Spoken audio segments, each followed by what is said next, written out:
Celtic were superb last night, beating Wraith Rovers 5-0. However, the other side of Glasgow had a completely different night tonight as they were knocked out of the Scottish Cup at home to Queen's Park. As we always like to do on this channel, we will listen to the Rangers fans who are in Meltdown, so sit down, relax and enjoy. But first, make sure you like this video and subscribe to the channel for more Celtic content. So have a listen at this. Right. I'm trying to be as candid as I can and as honest as I can. It's like, how can we say it? We need to do something, right? The club, but let's put it this way: we're not in any tournaments now, and barring a miracle, we're not going to win the league, right? And with that team, it's not going to win a league, right? So we're in every tournament we're in. The only thing we've got going for us is a European side. And I don't know how long that'll last, but you can't take that form we had today and move it into the European area. It just can't happen. And those players, they've got to know it. They have to know it, and if they don't know it, there's something wrong with them. But any one of those players that come off that park thinking, oh, we've got a big game coming up at the weekend. No, none of them should be having a big game coming up at the weekend. I would put on all the youngsters I could get my hands on. I wouldn't even play any of those players. They were dreadful. Taverniers, dear. Sorry, pal. But that young team were actually taking the ball off of some of our better players. Talking reputedly better players. But I can tell you now, in all my life going to see Rangers, I have never seen a poorer performance. That is the worst performance I've ever seen. And, you know, I take that team squad and I think, where have they played well? Well, they played brilliantly some games in Europe. Brilliantly. They played some lovely games, beat Celtic 3-0. Lovely stuff. Sorry, what they've done tonight is just ruins every bit of reputation that they've had, the managers had, and the club's had. That was utterly hopeless. I would not be surprised if we got very poor attendances for now to the end of the season. I'm going to be surprised. We couldn't take throw-ins properly.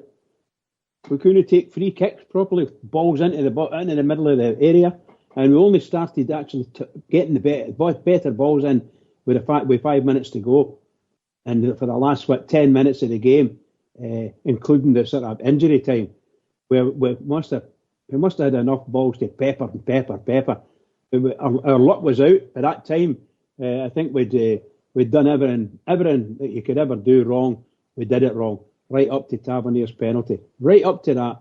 Our whole future from a cup perspective was sitting in Tav's hands, and he's nearly always so reliable, and he let us down. He let himself down, he let the club down, and all the fans. And I have to say that to you, that was the worst part of the whole game for me. The rest of it was just absolute rubbish. Tav hardly kicked the ball, and there he had a great chance to even lift his head up and feel a bit better about it.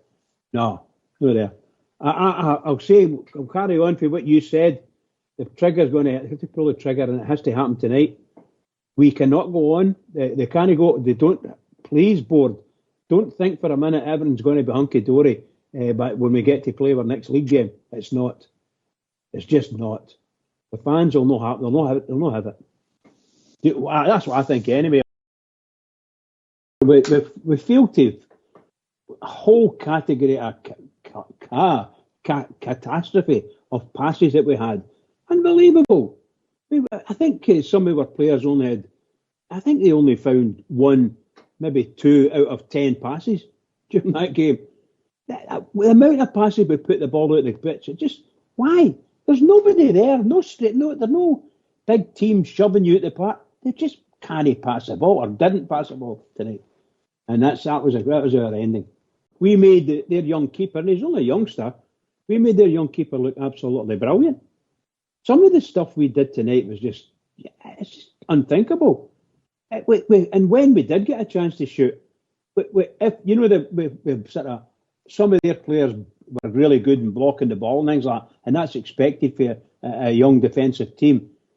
But my God, some of the shots that we had put in that got blocked, they weren't even going anywhere near the net. You know what I mean? They were going past the post, and it just screaming! I was absolutely screaming And even on our own, we're in our own half, the ball comes to one of our defenders, or it maybe rolls out for the goalkeeper, and then we can't turn the ball and can't move forward. So what do? We try to pass it out wide, and there's nobody there. Well, nobody where that guy put the ball, let's put it that way. He's maybe 10 yards further up the pitch or something. We can't seem to get to our own players. Just a horrendous performance all through the team. Just getting the house. The first half was shot, and I thought, well, we'll do something. Second half, it's probably just as bad. The whole thing. About 10 minutes in the second half, we showed a wee bit, and then but the whole display and the whole team. The chairman and the goalkeeper are the only two that you couldn't say. Chairman gave it a go and tried to make things happen, but the rest, it was just a bit terrible. If we could talk about the young players coming through, that boy was hiding in the first half. He had to get taken off, I had to say, he's going to be one of the answers to our prayers and that. It's just the mindset, it's just not there. The whole thing I'm not interested. They just want to sign a contract, get the money, and then just turn up. No fight, no desire. I mean, it was Queen's Park we were playing. You know what I mean? If we can't get 11 players, all the resources and all the players we've got at the academy and everywhere, if we can't put 11 people on the park that's capable of beating Queen's Park to Ibrox in the Scottish Cup, the only thing that we've got to play for and the thing that we have to win and put in a performance and a fight. It's a sorry state of affairs, the whole thing. It's just, that's up there with Berwick, And you look at the team. Aye. As I say, I don't hold Philip come on or any of the managers apart from the deal all responsible for us. I hold the board all responsible for the whole shooting match because they let it happen. We never just declined the day or the last couple of weeks or anything like that. We've been in decline for years. The trophy hall's abysmal, considering the resources we've got. And we've had no chances. I was on the other week or whatever it was saying about Manchester and I get shot down because to me I thought we should have got a result there. We should have got at least a draw. Tottenham came to Ibrox. We should have beat them. We've had the opportunities and we've failed to take them. The day, it's a mindset in the whole thing. Whereas it we're just saying, we're blaming plastic pitches, we're blaming a referee, the world of the game says, now we're in the middle of a rebuild, now we're waiting for young players to come in. Young players are only coming in because they don't get anybody else to play. The whole thing's, it's abysmal. The manager will pay the price. He has to, because the people are fed up listening to it. I listened to him on the radio on the motorway. I sat outside the house listening to the end of his talk on the BBC radio programme, telling us how it was just a mistake and this is going to happen and that's going to happen and it's just what it was. We can't keep listening to that saying. The Rangers is about winning games. The Celtic and all these other teams are not just going to stand still and catch up. They're going to go further and further in front. And they're going to get more and more money. And the gap's going to open up. We're in danger of becoming like a Hearts or an Aberdeen or one of these teams that's just there to make up the numbers. Because to that mob in East End, that's all we're doing now, is just making up the numbers. A laughing stock. And it's got to stop. It's got to stop. It's not acceptable. Celtic fans, what are your thoughts on what we discussed in today's video? Let us know down in the comments section below. That does bring us to the end of today's video. Make sure you hit the like button and subscribe to the channel for more Celtic content. Thank you